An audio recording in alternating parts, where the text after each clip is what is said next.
from the physics department of Kansas State University. So today's talk is about facilitating scientific practices and actionable feedback through next generation assessments. So that is how we can promote scientific practices and provide actionable feedback to instructors through development and dissemination of next generation assessments. Uh, okay. I would like to extend my special thanks to Dr. Sharma for all the communication extended in last few months concerning this talk. I have been transitioning between India and US because of some personal um, issues, and there have been some sort of lagging between my communication. But Dr. Sharma has been very consistent with the emailing as far as this talk, and I would like to express my deepest gratitude to her for all the communication in organizing this talk. And similar thanks to Dr. Mashood for all the support that he has extended in last few months. In fact, this talk got initiated because of his suggestion. So thanks to him. Okay, so coming to the point, so what is this talk about? So this talk is precisely about a theoretical and a methodological approach for developing a novel research-based assessment in physics. This assessment seeks to serve two main objectives, of which the first objective is to promote scientific practices.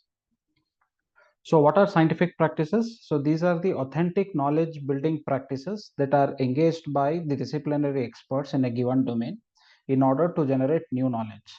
So these practices can be developing and using models, they can be analyzing and interpreting data, or they can be engaging in argument. So there are a number of scientific practices, particularly 8, which have been prescribed, and there are other few which are emerging. So the aim of the assessment that I'm going to discuss today is to promote scientific practices. The second objective this assessment seeks to achieve is to provide actionable feedback to instructors on how they can modify their teaching, on how they can modify their courses based on how students are responding to this assessment. So having said that,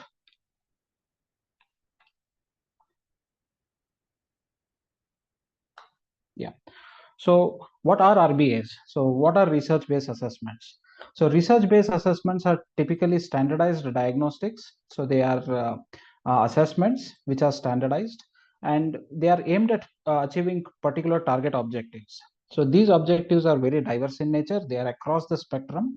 One of the example is to basically assess and to capture or measure student content understanding on a given domain. For example, you have the force concept inventory, and the primary objective is to basically gauge students' understanding on forces. So that's one of the objective that for a research-based assessment serves. Research-based assessments have also been used to gauge the efficacy of pedagogical practices. That is, if there is a novel pedagogical practice that is aimed at introducing into classrooms, people often gauge its efficacy or how efficient the pedagogical practice was based on research-based assessments.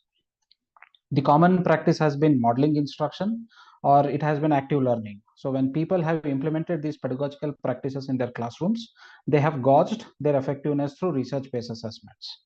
So last time I checked, there were 108 research-based assessments in physics. So the point that I'm trying to draw home is that physics education research shares a storied history of developing and disseminating research-based assessments. They are widely adopted and they are widely used in physics classrooms. However, the contemporary literature notes few of the shortcomings of the existing RBAs, of which the first one is lack of clarity for instructors in interpreting students' scores and to make effective course modifications. So, so as instructor, if you have given the force concept inventory or any standardized assessment in your classrooms, one of the typical results that you are going to see is in the form of this table that gives the total number of students that took the assessment and what is the mean score of the classroom and what is the standard deviation. So many of the instructors and many of the physics practitioners have expressed this concern that they are unable to interpret this course in order to better support students in learning physics. So this is one of the shortcomings of the existing RBAs. The second shortcoming is relatively less focus on doing physics. So, contemporary calls in higher education have particularly focused on promoting the aspect of doing science rather than just knowing science.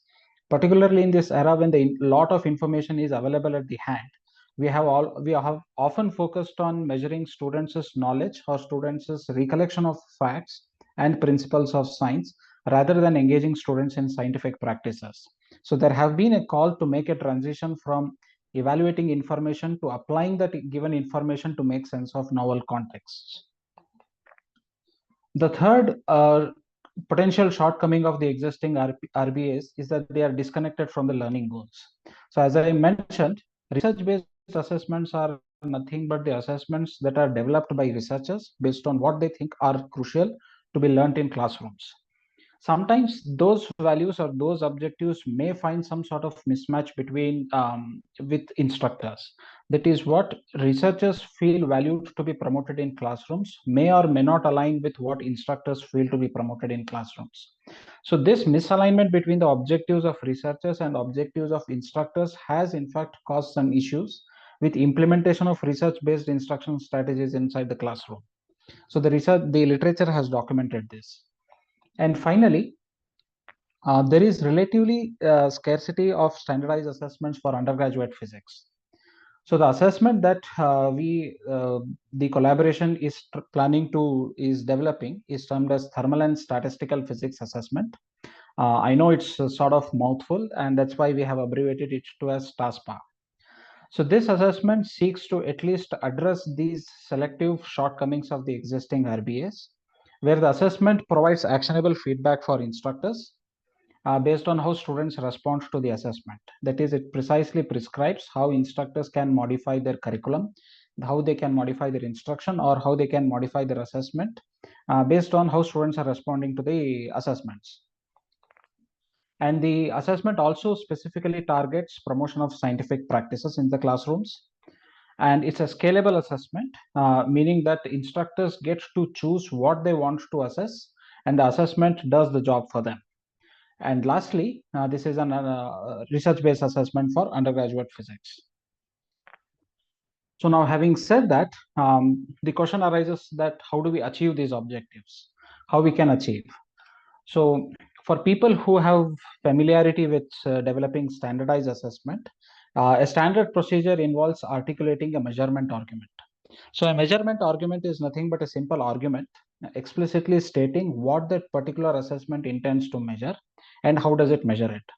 Now, as an example of force concept inventory, a very well-known RBA in physics, the assessment intends to measure students' understanding about the forces. And how does it measure it?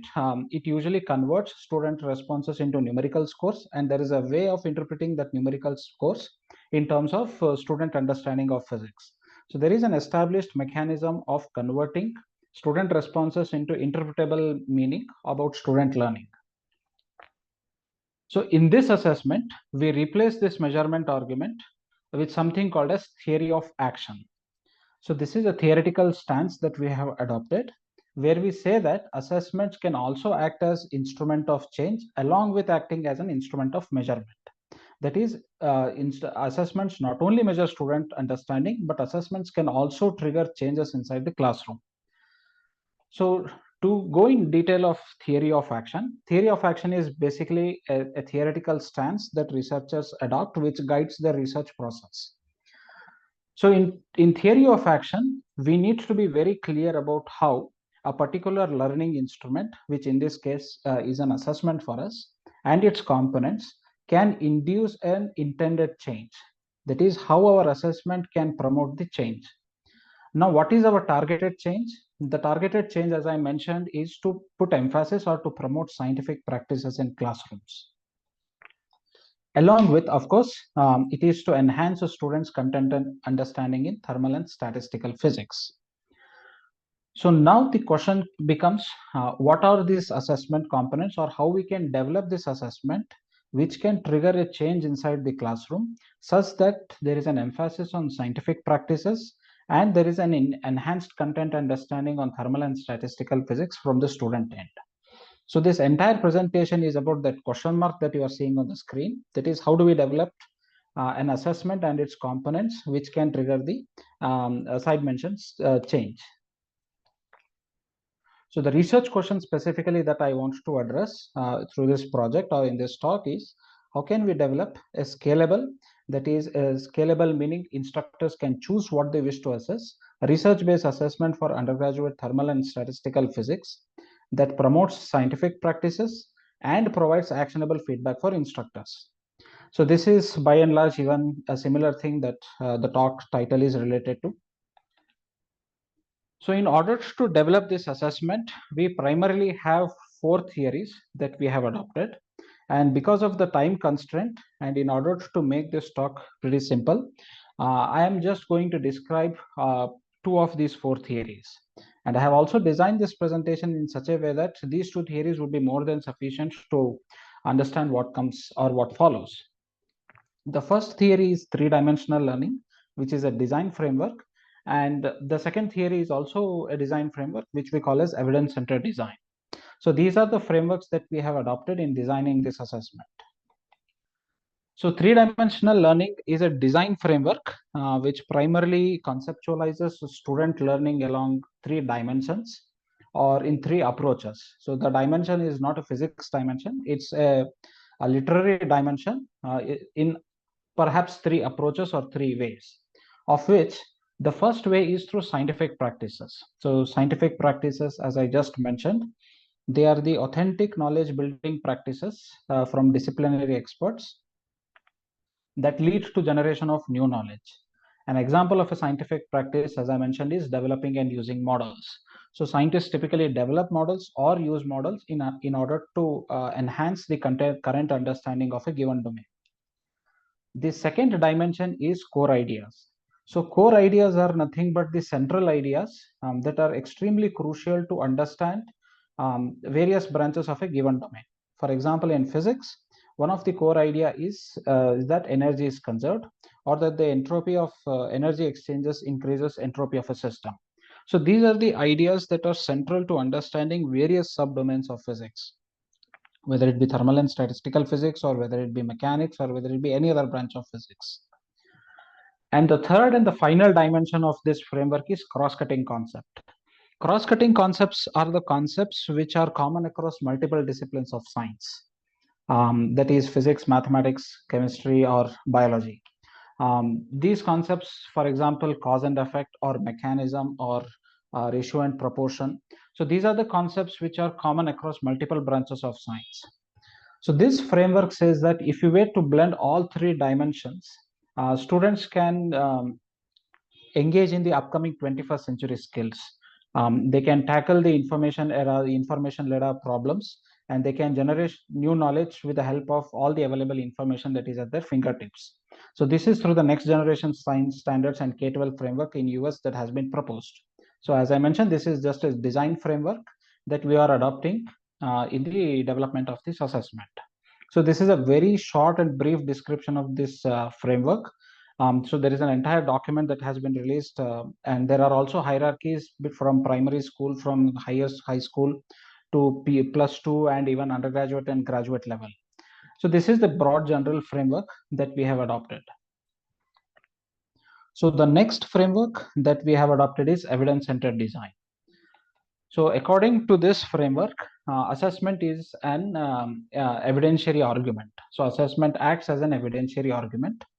So what do we mean by evidentiary argument? An argument which infers about what students can do based on the evidence demonstrated by students in a given learning environment.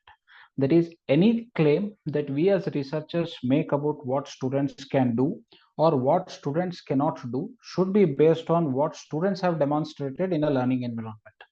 So the learning environment can either be an assessment, or it can be in a playground focused on a particular activity, it can be a demonstration, or it can be in a classroom. So based on the evidence demonstrated by students, we make an argument about what students can do or what students cannot do. So in order to design such a learning environment, or in this case an assessment, this framework prescribes 5 distinct stages, where the first stage is called as domain analysis, the second stage is called as domain modeling, The third stage is called as conceptual assessment framework. The fourth stage is called as assessment implementation. And fifth one is called as assessment delivery. And I know that this technicalities is sort of complex to remember. And honestly, I don't expect everyone to remember all these phases.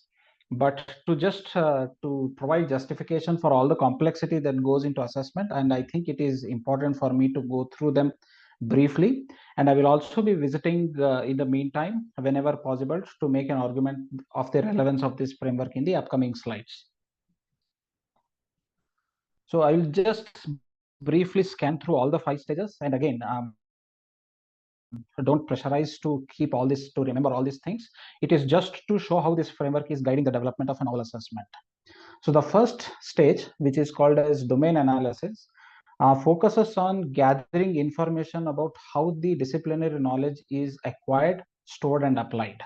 That means if we want to develop a standardized assessment for thermal and statistical physics, in this stage, we have to go out and seek how this information is stored, how this information is communicated. A best example is to look at the statistical physics textbooks. How are the topics ordered? How do instructors introduce a particular topic? What are the previous topics that become prerequisites to understanding new topics? To get a sense of, or to set a firm foot on the information that is concerning a particular domain, it concerns with the domain analysis stage of evidence-centered design. And the second stage is domain modeling. Once you have the information about how a particular field is organized, what you do is you put it in a very coherent structural organization. So it can include answers to questions such as what is the assessment that it intends to measure, and what is the evidence that we are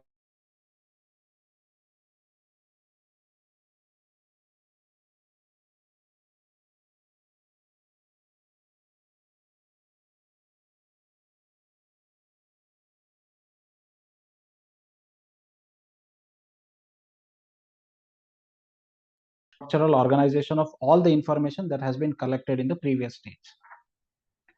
The third stage, conceptual assessment framework, is perhaps the simplest most. It deals with all the nuts and bolts of the assessment. That in any assessment, you have all the assessment. We translate students' responses into numerical or non-numerical categories, and so on and so forth. So development of all those phases comes under the conceptual assessment framework. As I said, they can include task formats, rubrics, etc. So the fourth stage is assessment implementation.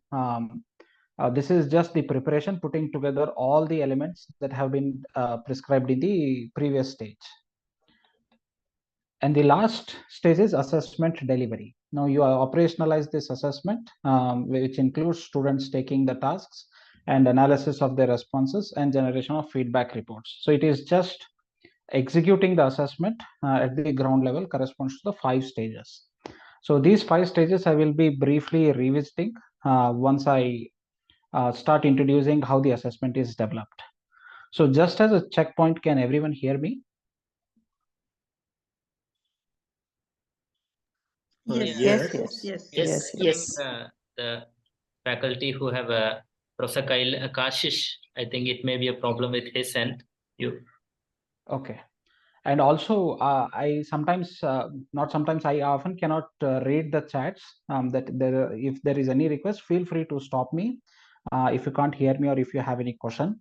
I would rather enjoy or prefer it to be a conversation rather than being a one-sided show. So I'm totally okay if you want to stop me and ask for any small clarifications or if you have any very specific question. Sure, you can either, if anybody has comments or questions, you can either type it in the chats or raise your hands. Yeah. And also, Mashud, feel free to read the questions in between. I'm totally fine stopping and continuing later. Sure. Yeah, thank you. Okay, so moving forward, as of now, we have seen the 2 theoretical frameworks that we have adopted in this development of assessment. Okay, so if you remember, we will come back to our theory of action. As I said, the whole point of this assessment is to trigger a change, not only to measure students' learning, but also to initiate change. So the question mark is the whole point of this conversation. That is, how do we develop an assessment that can bring about this change? So this project, so this assessment is being developed into 5 stages, of which the first stage is developing learning goals. We develop learning goals. I will be discussing all these things in detail. And then there is something called as construction of KIU tables. Forget about what that KIU means. So it's called as knowledge in use. It's a technicality that is of not relevance here. The third phase is tasks. The fourth component is rubric. And the fifth one is feedback. So you develop a learning goal, then you have a KIU table, and then you develop a task, then you generate rubric, and at last you provide feedback. Now I will just go through each of these phases one by one and in detail and in terms of the frameworks that we have just described. So the first one is learning goal. And again, I have just diluted this phrase. We typically refer it to as a learning performance. So basically it's just a learning goal. And it's an argument which clearly specifies what is that we learn, what is that we want students to do, what is that we want students to do with the knowledge that they have. So it's an accessible statement which clearly specifies the goal of the researcher or the goal of the instructors on what they want to assess and what is that they value in their classrooms. So in order to identify or in order to articulate such an argument, what is important for us to assess, we need to first understand what are the topics that are important in statistical mechanics to be targeted. So we identify the content areas from the literature. One of the PIs of this project, she is in fact the PI of this project, Dr. Bethany Wilcox. She and her student have authored a paper wherein they have conducted a nationwide survey in US, and they have asked the instructors who have recently taught or currently teaching thermal and statistical physics about what are the topics that they value to be assessed in their classrooms. So they have conducted a large survey and they have provided a list of all the areas that instructors want to assess in their classrooms. So that is one of the information that we have. Additionally, the same survey also documents what are the scientific practices that instructors value that they want to be promoted in classrooms. So we do have this information about what instructors want, to focus in their classroom in terms of thermal and statistical physics, and also how they want to discuss these topics through scientific practices. So we have a large set of data that has been published and the reference has also been cited. So having known this information, what we do is we blend this information with the 3 dimensions of learning. Now, for example, one of the common topics that we have found in the survey was most of the instructors want to assess the students' understanding about microstates and macrostates in their classroom. Now, that is one content area that we have identified. So 95% of the faculty opine that they want to assess this topic. Now, what we did was we took that idea and we blended with 3 dimensions of learning. Now, as an example, I will just give a second. I will just stop for a while. You all can read the sentence on the screen. So it's a learning objective that we have crafted by taking into account the content that instructors value, and we have blended with the 3 dimensions of learning. I will just give 30 seconds or so, and after that we will continue.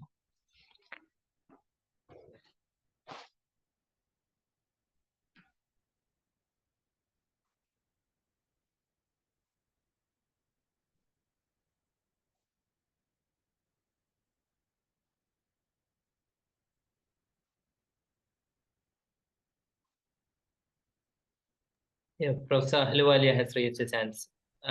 Please go ahead, sir. Mog, there is one thing which I wanted to really ask, and that is when I read this sentence, it looks like a kind of a question which you can pose to the student itself. I mean, so that is what use mathematics to determine the number. I say, okay, describe how you use the number of microstates within a system to reduce the macroscopic quantity of entropy for that system and make a conclusion about the system.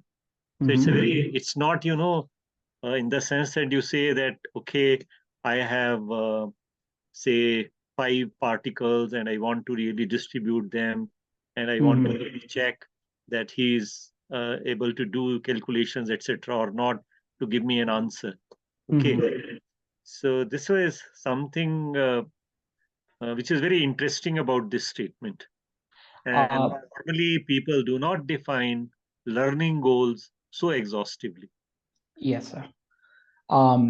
Just to contribute to this point, we in fact asked several instructors. We conducted semi-structured interviews with instructors there on what is their opinion about these learning goals. They precisely pointed out this point, that these learning goals are first of all very exhaustive, and they are also very specific, and they are also not very general, but simultaneously also are also very specific. And I think the uniqueness that you are mentioning is precisely what I was going to share. And I also see that two more participants have raised the hand. Yeah, Professor Rajkumar. Very good evening, Professor Amog.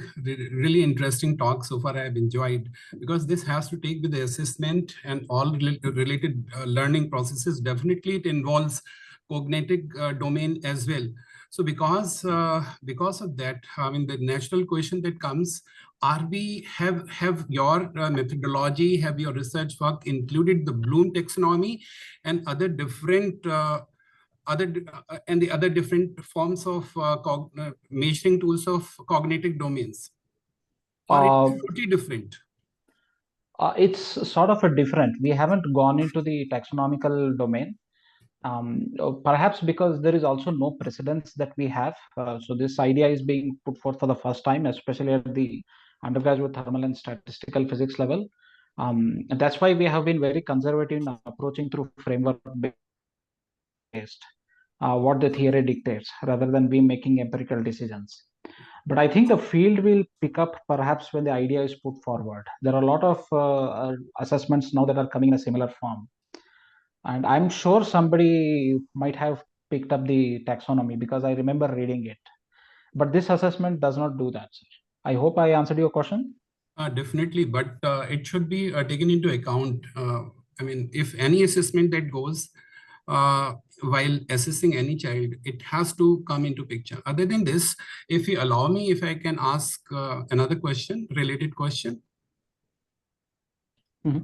So you see, all the time, whenever the assessment feedback, all these terms they come, we always take into consideration that the lesson has been taken by the teacher, the instructor, and then the process starts, isn't it?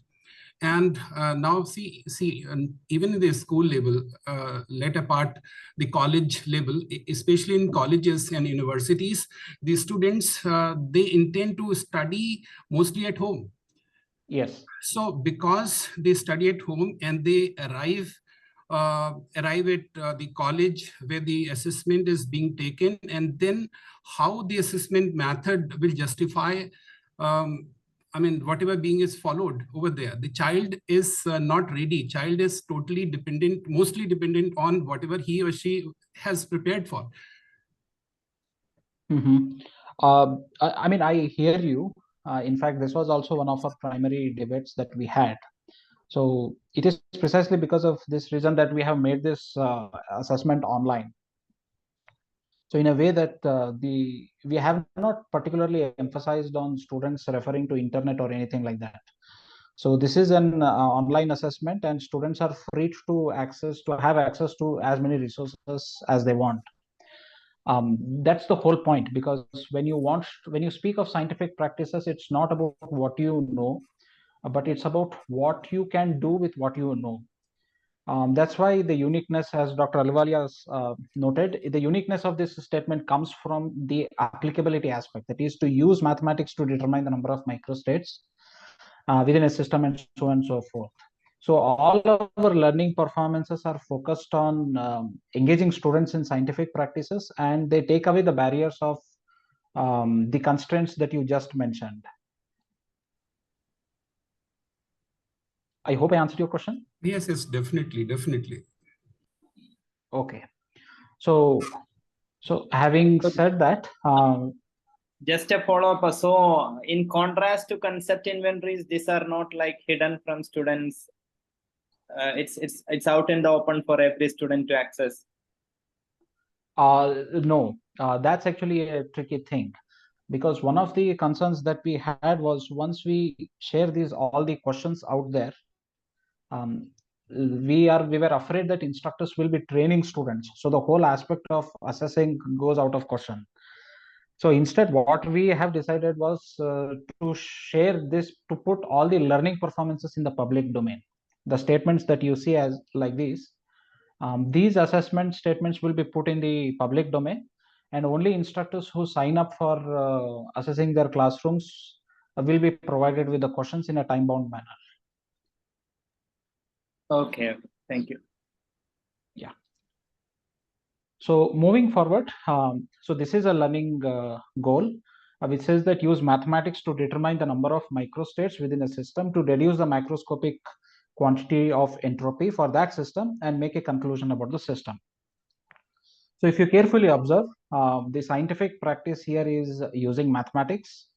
The core idea is entropy, and the cross-cutting concept is scale. That is, the microscopic features of a system dictates the macroscopic behavior. So these are the three statements that have been blended. These are the three ideas that have been blended with the content that what instructors valued, that they want to assess microstates and macrostates. So if you can remember, this corresponds to the first stage of the evidence-centered design, wherein first we gathered information about how disciplinary knowledge is acquired through the survey, and then we developed the learning goals. So moving forward, now we have achieved the first aspect of the assessment development, that is learning goal. Now the second one is called as... Yes. Professor Udyanandan actually wanted to ask some question. Professor Udyanandan, please ask your question. Sir. Yeah. Okay, sir. My question is, what do you mean by that use mathematics? If you are saying use mathematics, that means there are some other methods also to find the number of microstates. Actually, you have to count or you have to integrate. Only then you can find the number of microstates. Therefore, using mathematics, when you say use mathematics, why you are stressing on that? Use mathematics. It was precisely because... just a second, sir. There is something happening with my laptop here. Okay.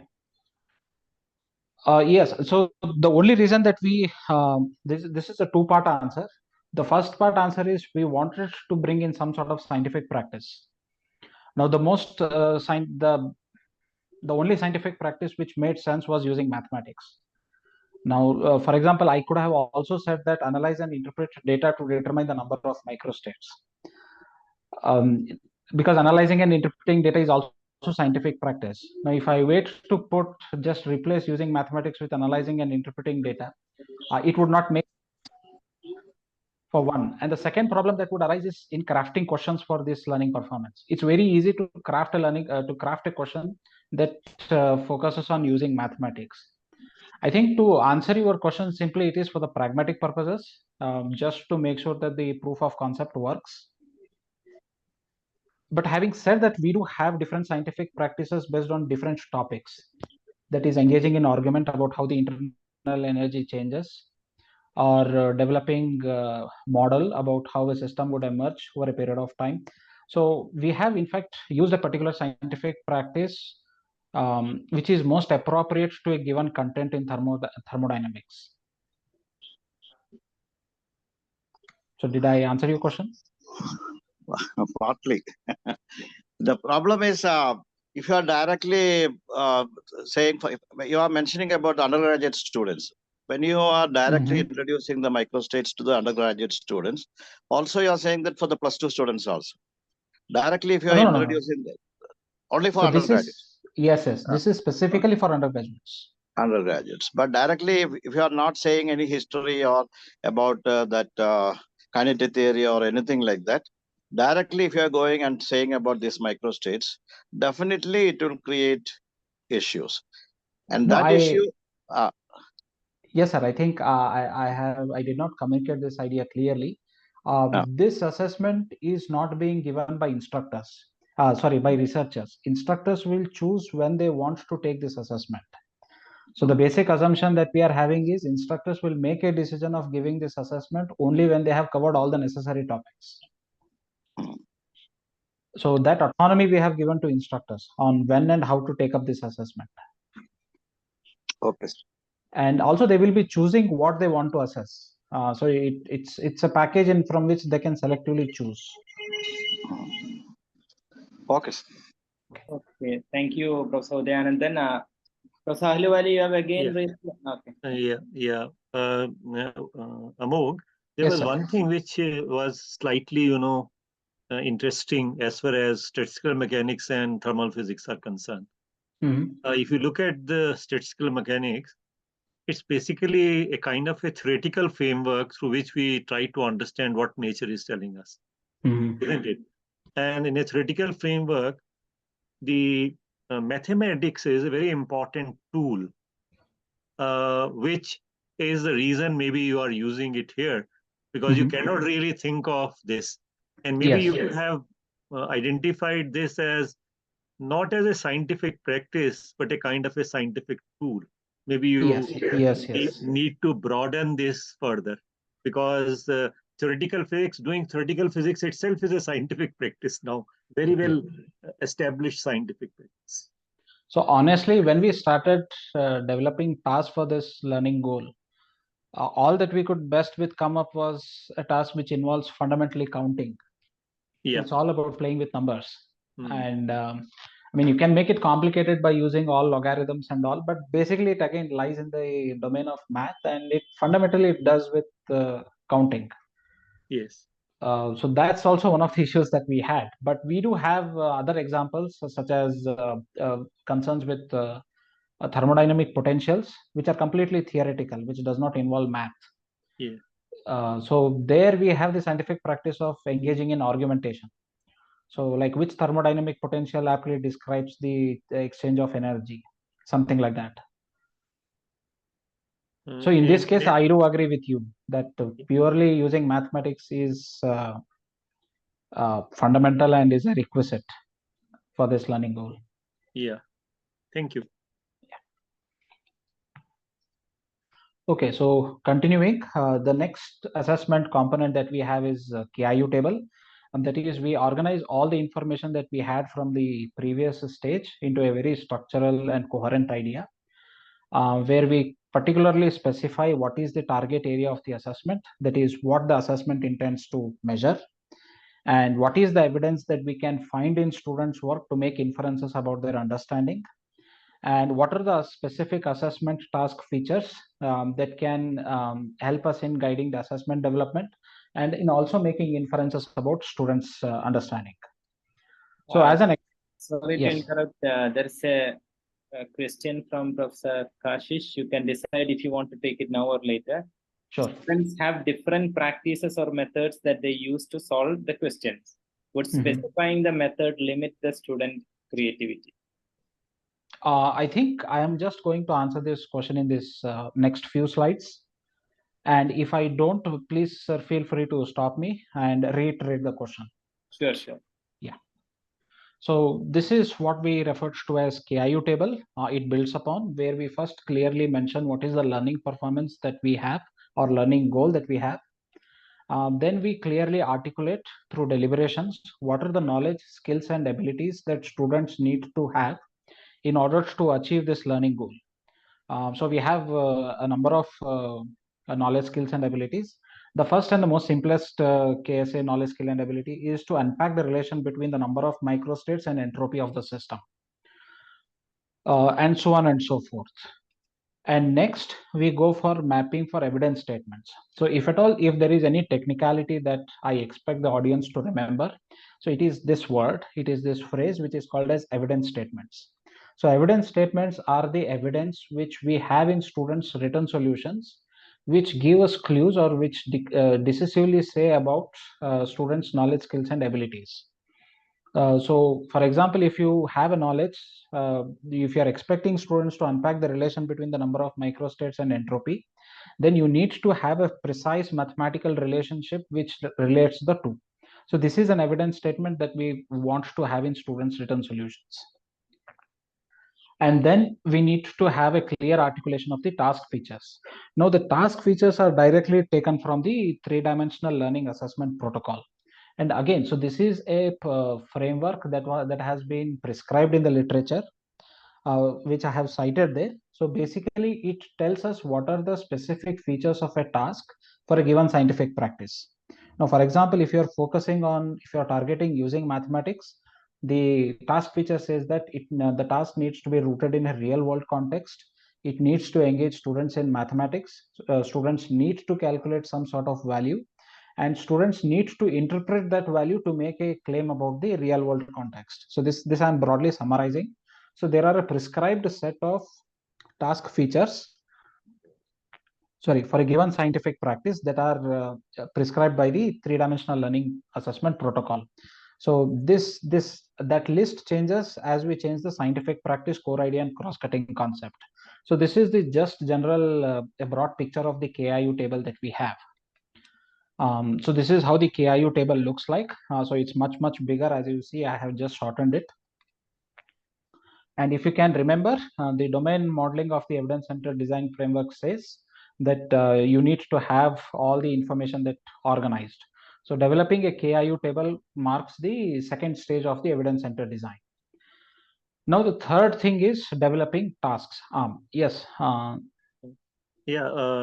there is one thing more. When you are defining these, what you have described as task features, it is this point where one can think of bringing the Bloom's taxonomy, which Professor Raj Parashari was actually talking about. Because how you really do the things, if you look at those 5 or 6 points which Bloom's taxonomy takes care of in identifying what you are actually doing to ask in a given question item, because ultimately you are going to frame a question item, isn't it? Yes. In which you are going to do that. So that may decide that your question ranks at which, Bloom's taxonomy component. So I think this is a point where that taxonomy comes in between very naturally. Okay. I will for sure have a look at it, sir. So, Prasad, Udayanandan has raised, but before that, just a follow-up to that question. Since your assessment takes into account scientific practices, I don't know whether Bloom's taxonomy, the lowermost levels include very basic recollecting facts. So since Amog's assessment is already ruling out such kind of information retrieval, etc., I don't know whether how applicable that taxonomy, because he has stated the goal of the assessment design itself to be mapping more in line to the higher the higher elements of the Bloom's taxonomy and completely. I do agree, Mashood, with you. But I think you can always do that mapping. I think that will be very interesting to look at that. I mean, even if you go to the highest level of Bloom's taxonomy, if it comes into play in these questions, it is worth mentioning those things at some stage, that you find that, okay, this is something which you have defined as a task feature. Maybe you can see that it matches with this kind of a component of the Bloom's taxonomy itself. Okay. This is what I am trying to say. Okay. One clarification, if you permit, if I can ask. Sure, sir. So what I could grasp what the assessment, the process that has been made is based on the lecture method by the mentor, and then the assessment has been introduced. Is that right? If I'm right. We haven't specified anything about lecture method because there has been an increasing in active learning strategies. So this assessment does not put any constraint on the instructional practice, the nature of instructional practice. Okay, then how good this assessment method will be when it comes to flip teaching? It can be, I mean, honestly, we don't have any hypothesis on its relationship with the instructional methodology. The whole hypothesis that we have is that any assessment that we have should be independent of the instructional methodology it has. I mean, that's the whole point of this assessment, is to provide actionable feedback for instructors. Now, if the instructor is using very robust instructional methodology and if students are outperforming everyone, like we would definitely say that there are no recommendations from our side because students are doing very nice. So I will be looking for answer to the question at the end of when the session is over. You see, every textbook, I mean, every mentor, I mean, that takes up the textbook or the syllabus given by the board, by the university, and the textbook that has the question at the end, yes or no? So if the student is able to attend those questions, then definitely student takes, I have understood the chapter, and the assessment by the teacher is based on the questions given at the end of the question. Mostly there's a guideline, maybe the previous year questions. So in that constant context, how this assessment is different that way, because you see, if you take up this this assessment, this goes for the whole chapter, maybe part of the chapter, and you can focus only on one single particular topic, as you have taken the entropy in this case. So I mean, you see, there is a variability.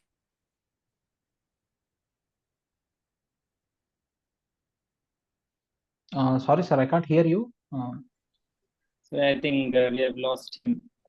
If I have Can put you the hear me, question right? Yes, Yeah, yes. Back, yes. Sir, your last few 10 seconds, the sound was broke. So can you repeat that, please? Professor Rajkumar?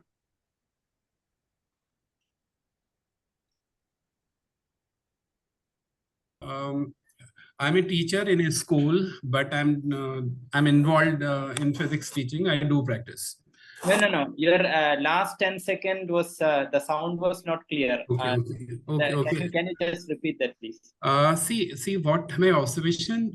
It has been this methodology, whatever the assessment methodology. That's what has been spoken well. I mean, because now we are discussing, so that means this interest all of us.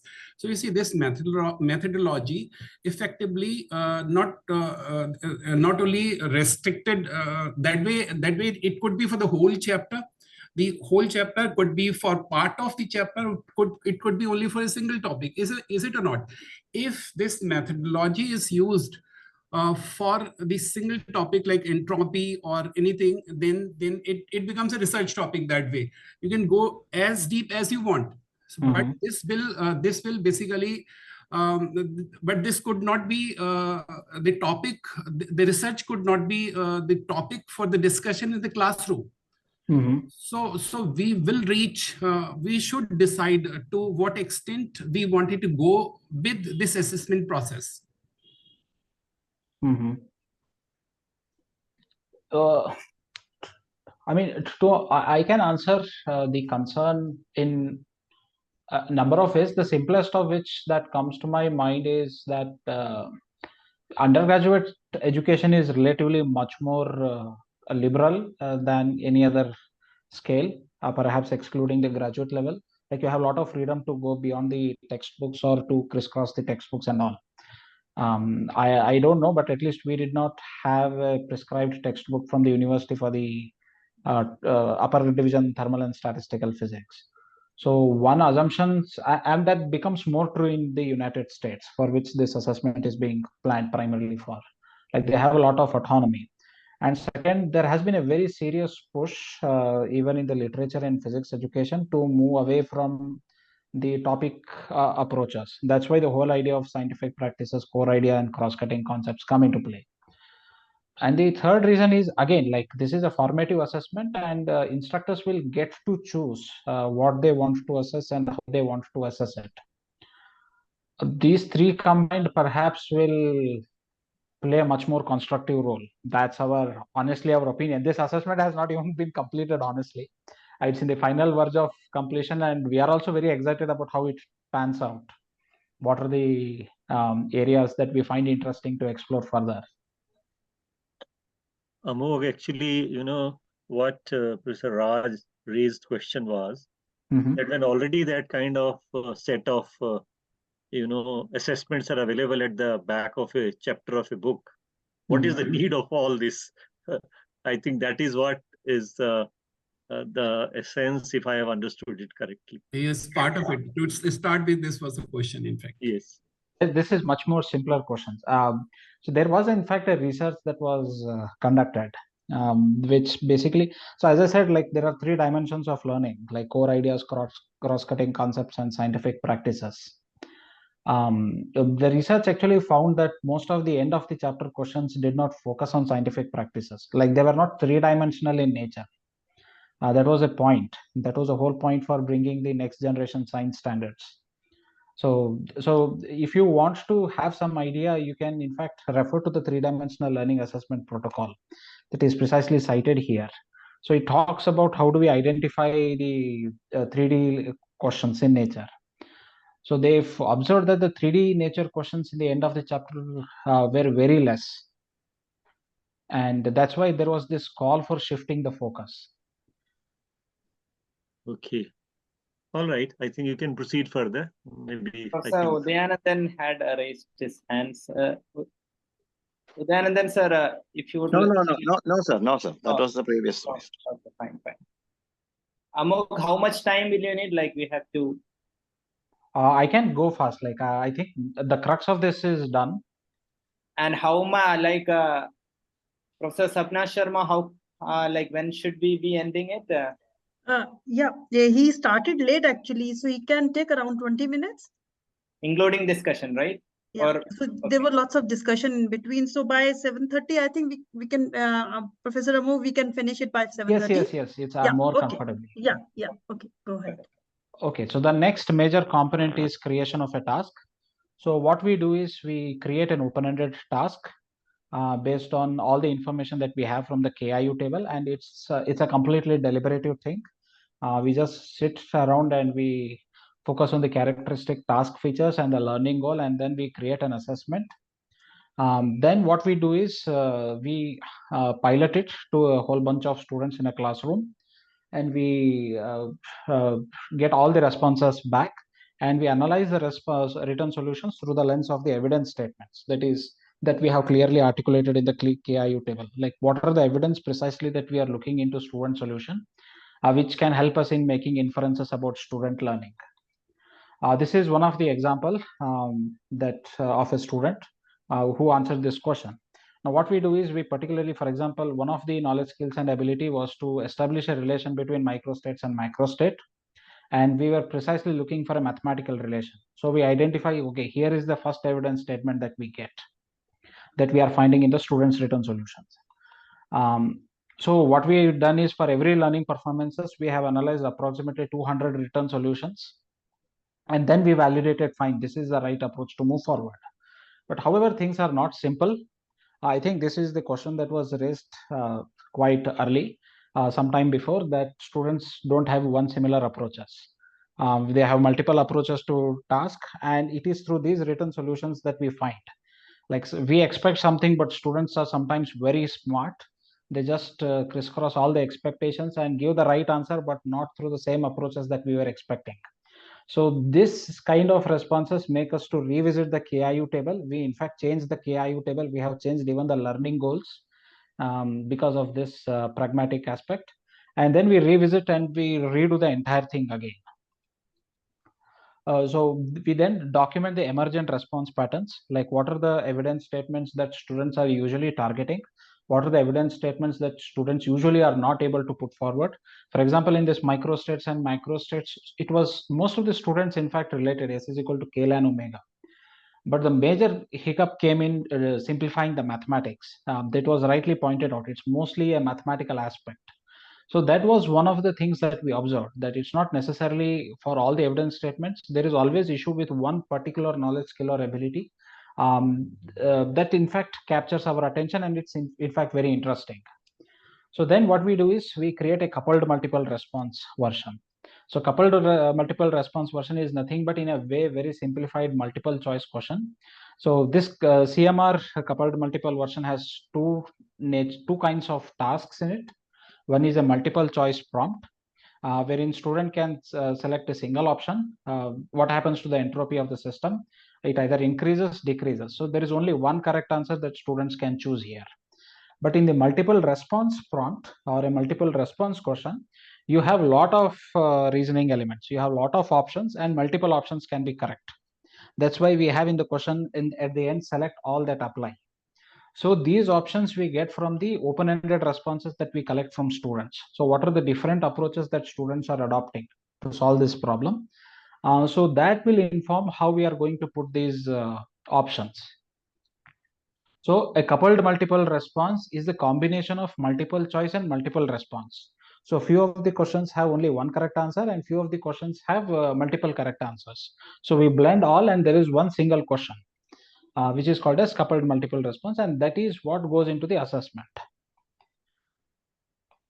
So now we have the first three assessment components ready. The last one, the penultimate one comes for rubrics. So rubrics are nothing but the codes which convert students' responses into particular categories or numerical scores or non-numerical categories. So rubrics basically they elicit the evidence in students' responses, particularly that decisively state to what extent students have achieved a learning goal. So rubrics are the factors which play catalyzing a role in that. So what we did was, based on how students were responding in the open-ended responses, we have created three categories. So the whole point that we are trying to say, as you can see, as you can remember, I just mentioned that assessment as an evidentiary argument. Whatever we can say about what students are doing, it should be demonstrated in students' written solutions. So now what we say is to what extent students are meeting the learning goal.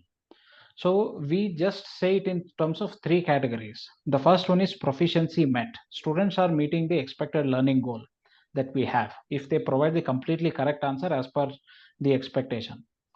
Now, if there is a proficiency partially met, that means students are able to invoke the right relation, but they are making some sort of hiccups in the calculation, but they are also making the right conclusion. So in that case, we communicate that the proficiency has been partially met.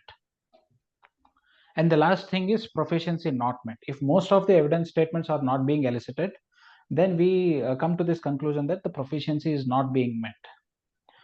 So as you can see, the nuts and bolts of the assessments are the assessment tasks and the rubrics themselves, which corresponds to the conceptual assessment framework.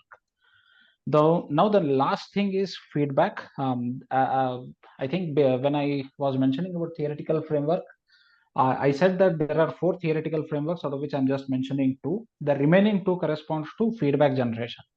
So feedback from the assessment is a thing which is very less explored. We have 2 additional theories. One is self-regulated learning and the effective principles of effective feedback. So we just blended them. So basically our feedback, whatever we are providing to instructors based on the 3 categories that I mentioned, that is proficiency met, partially met and not met. The structure of the feedback is into 3 components. First is that it clearly specifies what is the desired performance. What is that we as researchers expected from students? What was the whole point of the assessment? The second point is what is the current state of the performance? What is that we found in the students' responses? And the third point is to make an explicit statement about what are the opportunities that can be given to students in order to close the gap between the current and the desired performance. So that we are wishing something, there is a current state, and how we can bridge this gap, what are the precise opportunities that can be given to students. So as an example, I'm intentionally just cruising through. Please feel free to stop if I'm going pretty fast. So this is the learning goal that I just mentioned that you wanted to assess. So this is how the learning goal is put forward in the feedback. You wanted to assess if students are able to so, and it is followed by the learning goal.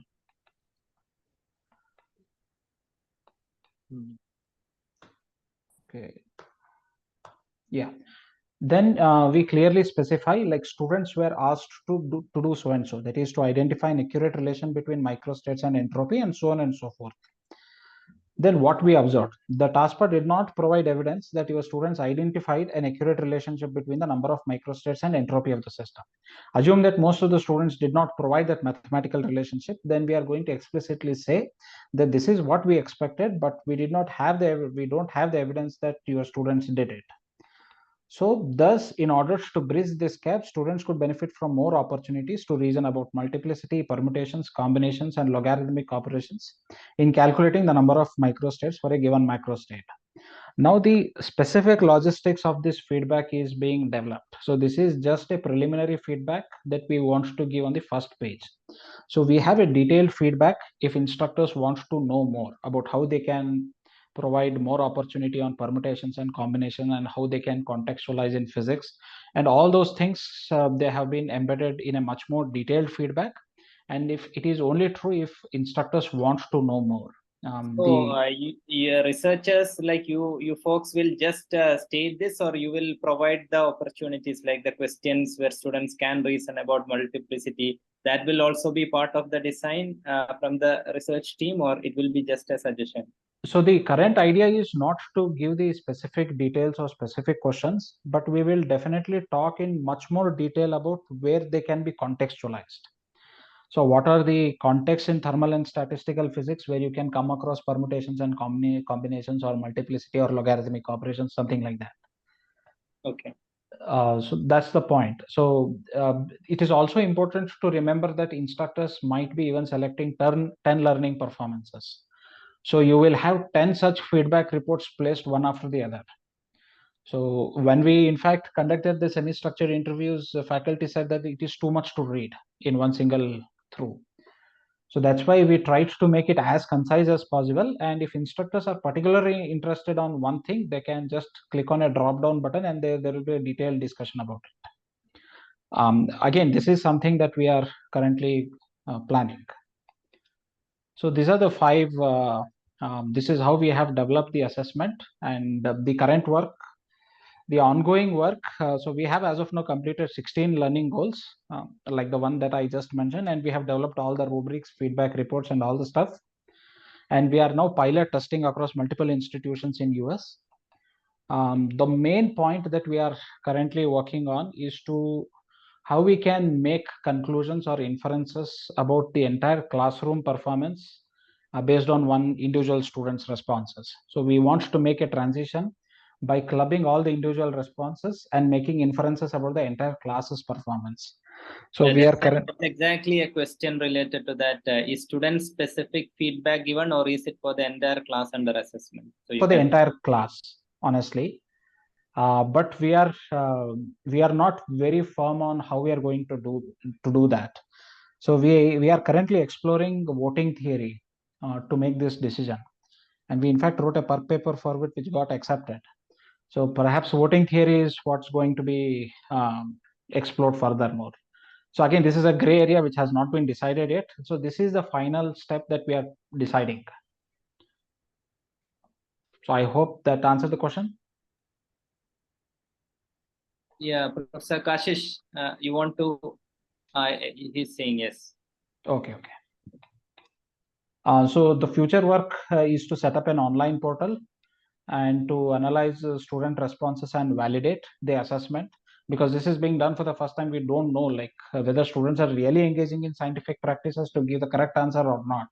So this can be validated only based on when we see student responses, and explore other undergraduate physics domains. We have, I think I'm not part of that project, but quantum mechanics has already been initiated. That project is called as QPA, Quantum Undergraduate Physics Assessment or something. So it is being extended to multiple branches of physics, undergraduate physics. So this is the research team that is working on. So the PI is Dr. Bethany Wilcox, and my advisor is James T. Lavati, who is a co-PI. I think this is the presentation that I had planned for.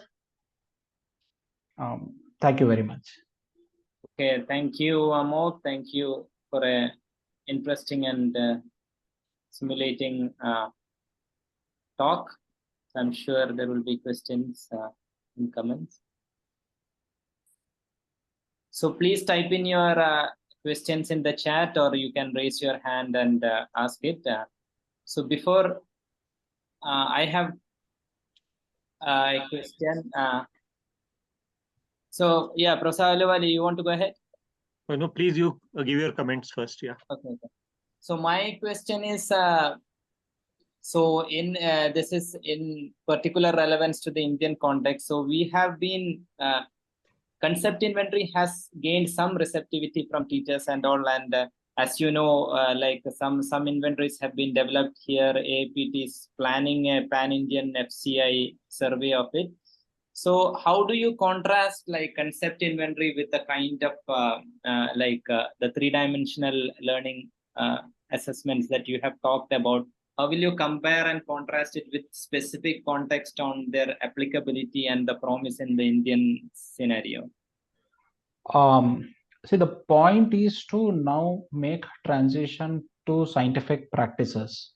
That's the whole underlying idea.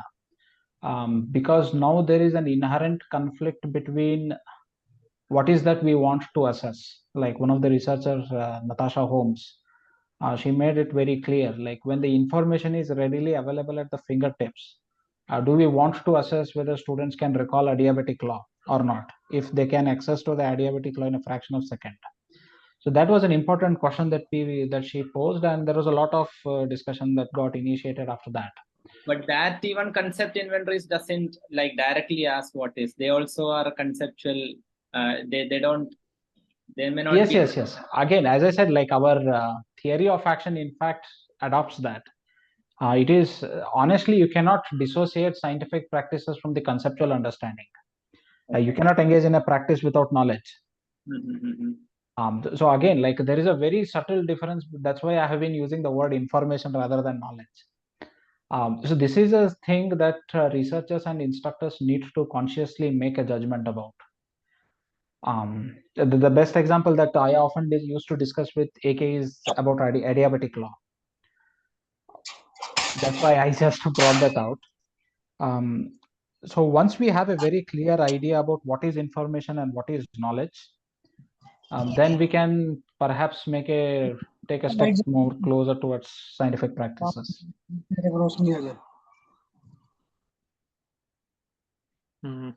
Okay. So Professor Ahluwalia, then Professor Uttamanandan, and then Professor Rajesh Kumar.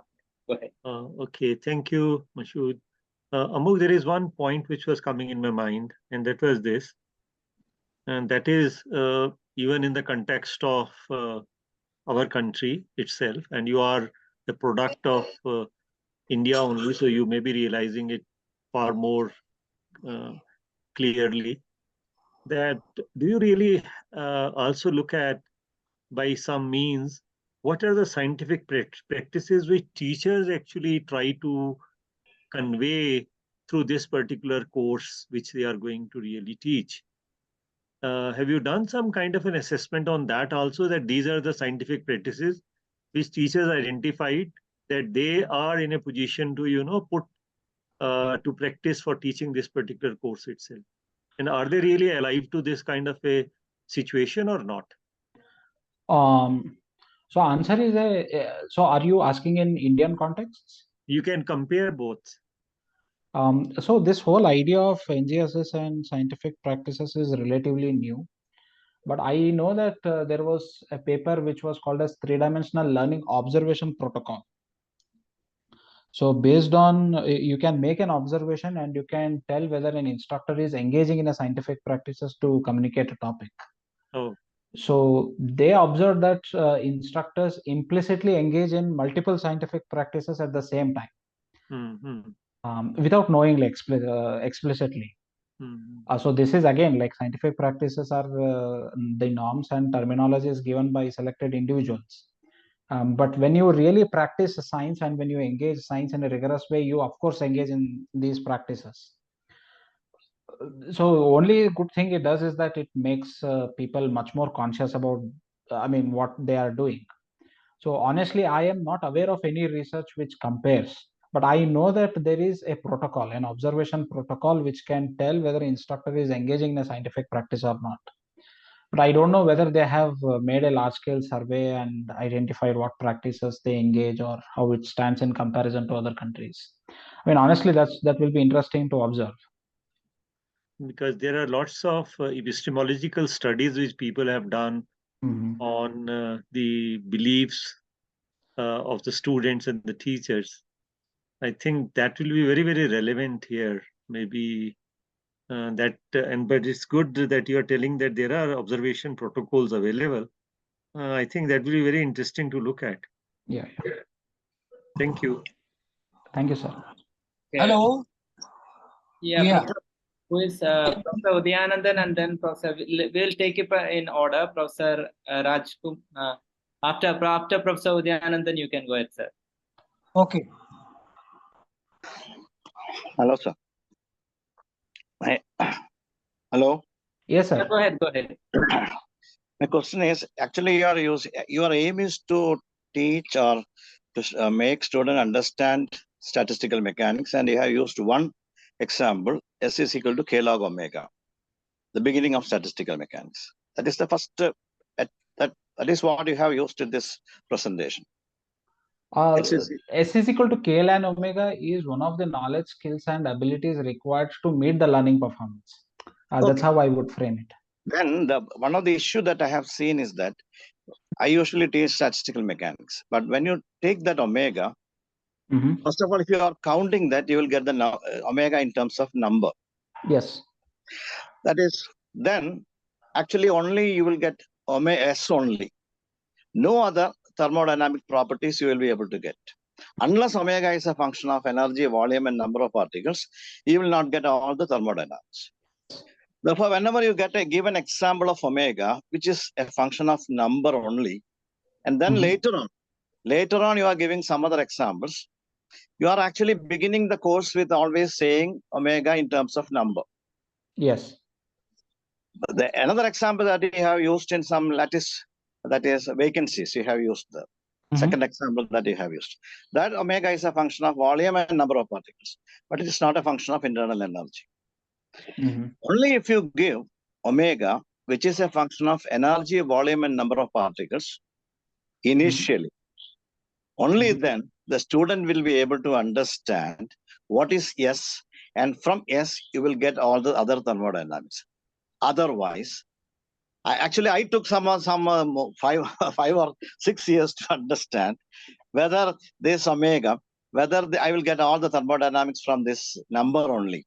Actually, initially, I was not able to understand. If I am just giving examples like spin up and down, or some vacancy or something like whatever you have mentioned there, then actually it creates a confusion. There lies the issue. Only if you take a continuous system and then state omega as a function of energy, volume, and number of particles, you are supposed to get all the thermodynamic properties. Otherwise, your teaching will be incomplete. How can you circumvent this issue? So we did. We in fact thought in a same thing, but in a different way. That can we make this using mathematics, scientific practice, not in terms of number, but in terms of variables. So we did in fact take up the same learning goal, and we created another task, wherein we leveraged the Sackur-Tetrode equation, and we gave the context. Like, so now we had to put a constraint. Like, we had an omega which was a function of volume, which was a function of internal energy, and which was also a function of n. So we also observed it. We in fact wanted to develop, and we wanted to specifically target and move away from the numbers, because it becomes much more interesting when the question asks students to make a prediction from there. So we do have a question which we developed, but as far as what I can tell, honestly, we haven't got the real authentic data to make a claim about. So what we were interested is how students would interact with a pure number, and how would student react with omega as a function of other variables, as you mentioned, like volume, internal energy, and number of particles and all. But a conclusive answer can be given only perhaps once we have a very good data at hand. Okay. Okay, Professor Rajesh Kumar, yeah. Yeah, sir. Very good afternoon. Hello, sir. Yeah, this is Rajesh Chavan from Jaipur, Rajasthan. I'm Hello, sir. asking that, yeah, there is the same software will be developed in Google Meet or Zoom everywhere. So what is the, there are also options are available for getting the student feedback in the terms of the note paper, in the terms of the PPT, in the terms of the some comments. So why the base it will man focus on the learning about the your program. So one of the issues that we have currently is that we do have feedback, in fact, but the feedback is not interpretable. Like that's the whole point. The feedback is not very specific. So again, so there is a lot of novelty aspect that is involved into this, and we are honestly hoping that the system becomes much more customizable. And we are also not sure whether the feedback will be uptaken by faculty or not. We are trying our best from the all the ends, but I don't have any very strong opinion that there should be one single mode of feedback delivery. Like we can, once the feedback content is finalized and we know that faculty are taking up the feedback, then we can Right. explore all the versions. Yes, right, right. Okay, But thank you. this is Thank you. more or less like difficult to do it on paper pen, right? It has to be. So when you have a class which is like around 80 students or so, you need a better streamlined and automated scoring and fast feedback generation. That is preferably used in one particular website. Okay. Definitely not like again comparing with concept inventories that can be done on pen and paper as well. So the questions can be solved on pen and paper. Okay, but the ancillary. Yes, as a whole aspect of the mechanism of generating feedback and the nuts and bolts cannot be done on pen and paper. Okay, thank you. Yeah, Professor Ahluwalia, you have a follow-up? Yeah, yes. In fact, Amog, I just want to really look at the question which was raised by Professor Udyanandan. Actually, the fundamental thing which is there is what you are talking in terms of counting. Actually, basically, when you are doing counting, you are interested in looking at the probability, because basically you are trying to calculate what you call as a thermodynamical probability. Yes. And the question which you pose in terms of numbers can also be posed in terms of variables also, that okay, if we know that this is the volume available, and if this is the energy, and if this is the number of particles available, then what will be the probabilities? People can come to an alternative approach of just forgetting about counting, but still arriving at that probability itself. So that is an alternative methodology which they will use of calculating the probability, but not resorting to doing actual counting, which we try to do by using permutations and combinations. Yes. Right. So that is fundamental question which is there is, how can I calculate that omega? And then maybe in the beginning, particularly at undergraduate level, I may not emphasize that when I am doing this as an example, I am ultimately interested in seeing that I am trying to create a bridge between statistical mechanics and thermodynamics. That's a very fundamental, because this formula is so full of knowledge, as is equal to k log of omega, that you have to really emphasize, and that is where the scientific practice of the teacher concerned actually comes into full play. Yes. Yeah, I think that is the very, very important point which we have to look at. One thing more I want to tell you, Amog. Sapna is sitting here, and she has done a lot of work on developing concept inventory for statistical mechanics at undergraduate level itself. I don't know whether you have come across that or not. Yes, sir, I have come across. Her thesis is available on the internet, and I think still, there is a lot of work which can be generated out of that thesis itself. There is a lot of groundwork has been done there. So it will be very interesting, even, if we start collaborating on that aspect itself. Sure. In fact, like I had made a separate slide about my ongoing work and where we can collaborate with IAPT and all. Mm-hmm. So, but because of the time constraint, I wanted to talk in some detail. Mm-hmm. That's fine. We can talk later also. Yes. I just wanted to mention it because Sapna is still, working with that, and I think we can really engage further and make use of the new ideas which are coming up, which came up in your actually talk itself. Sure. Yeah, I'm actually more excited about it. Yes, Mashood, thank you. Yeah, thank you, sir. Professor Vandana has raised her hand. Please go ahead. Yeah, good evening to everyone. Thanks for the informative talk. And it is really useful to know and practice all this in the classes that the scientific and the evidence-based approach is paramount to learning. But there is a need to prepare our students for the unseen and unprecedented problems which are going to be there in future, like climate change, and that statistical mechanics and these subjects play a major role. So is this approach is also being considered by you, that there should be something beyond the chapter and problems which should also be a part of it, so as to train our students in a direction that they are not just learning, rote learning, and also we are training them for the future. Thank you so much. Thank you so much for the question.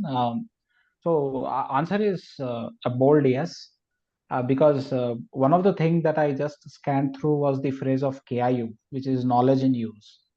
So in fact, the definition of knowledge in use is the process of applying existing knowledge in making sense of novel contexts.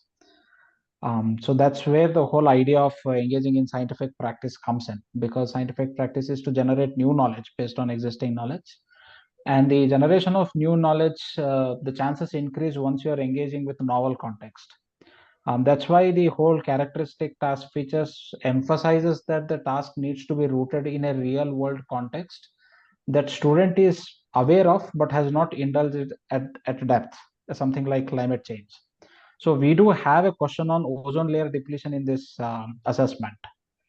Like what is the statistical probability of ozone layer depletion given the temperature of the ozone, like the atmosphere changes by certain degree? So the answer is yes, we are in for that, and the literature is also in for that. Okay. I hope I answered the Thanks a question. lot. Yeah, thanks a lot. Yeah, but I think that there is always a constraints of completion of the syllabi and the curriculum, and within that frame, it is also again a challenge to, I think, bridge the gap between the already existent content and to prepare them for something new. And that is what I think can deviate from the rote learning. Thank you so much for your answer. Thank you very much. I second your thought. I have been a teacher and I too have faced the same constraint. Like, I mean, you always have to balance between the completion of syllabus and discussing new things. And I honestly don't have a very good correct answer for that. Okay, thank you, Professor Vandana. Thank you, Amok. So if there are no further questions, let's give a big round of applause to Dr. Amok Sinulkar for his wonderful and amazing talk. And thank you, Professor Sapna Sharma, for coordinating this wonderful series of lecture, which is generating, as everyone can see, nice discussions and ideas. And thank you, AAPT, Professor Haluwalia, Professor Rekha Korpade, and the whole AAPT for creating the occasion and creating the opportunities for such events to happen. And all the participants for your for patiently attending throughout the lecture. Thank you. Thank you, everyone, for coming for the talk. Thank you, everyone. Thank you, Dr. Mush. Thank you, Amok. It was really wonderful talk. Yeah. Thank you, Dr. Amok. Thank you, Mashood, for chairing the session. Hopefully, we'll meet again. Sure. Yeah. In fact, Mashood, we are creating now a group of PER, an interest group in PER, I would call it like that. Because if that happens, I think it can really take on in our country also, in the physics departments. that is the need. We have been thinking about that, and IAPT can be a very good platform to convey that message. Yes. And I'm really grateful, Amog, that you have come on the platform, and Mashood, you brought Amog and made us talk to him. That's great. It's and we my are going privilege to and have more interactions, Amog. Right? so it's honestly my pleasure and privilege, sir. Thanks for inviting. Yes. Thank you, Thank you. Sapna. I think in the end, we have to thank Sapna for organizing this Thank you wonderful all. series. Thank you Yeah, all. yeah. Yes. Yeah, and thank you for bringing Amog. I met him after a long time, got Yes. connected, reconnected again. Thanks a lot. Yeah. Thank you very much and good night. Okay. Thank Thank you. you. Good night. Night.